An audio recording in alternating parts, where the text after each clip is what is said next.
y a une bataille culturelle à ne pas rentrer, ni même dans l'aspect de la défense de l'argument sur le coût des immigrés dans l'économie générale du pays.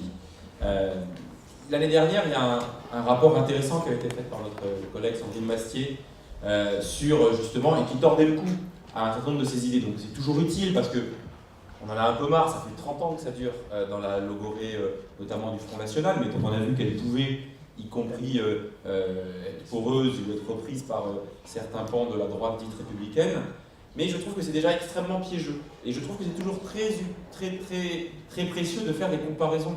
Personne ne fait dans ce pays un coup des paysans par rapport à la ville. Enfin, personne ne fait un coup de l'agriculture. Et donc, je me suis toujours refusé à ça. Et ben donc, je pense qu'il faut le faire, y compris sur le coût de l'immigration. Parce que l'immigré d'hier est un national de demain, dans certains cas, ou n'est pas forcément. Bon. Donc voilà, donc je pense qu'il y a... On parle souvent de bataille culturelle. Celle-ci ne doit pas être celle qui nous anime. Y compris parce que quand on parle de système de protection sociale ou d'égalité fiscale, il faut donc l'appréhender dans la globalité. C'est la manière dont on organise la redistribution et le partage. Si on commence à le cibler, alors on pourrait faire aussi que coûtent les jeunes à la société par rapport à ce que coûtent les vieux.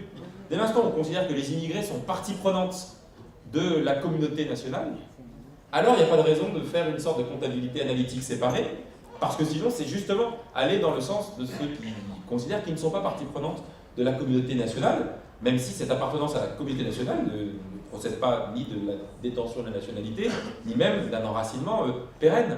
Je pourrais vous prendre un autre exemple, parce que on est là pour échanger dans la rhétorique parfois, c'est personne ne se livre en France au coût de l'expatriation.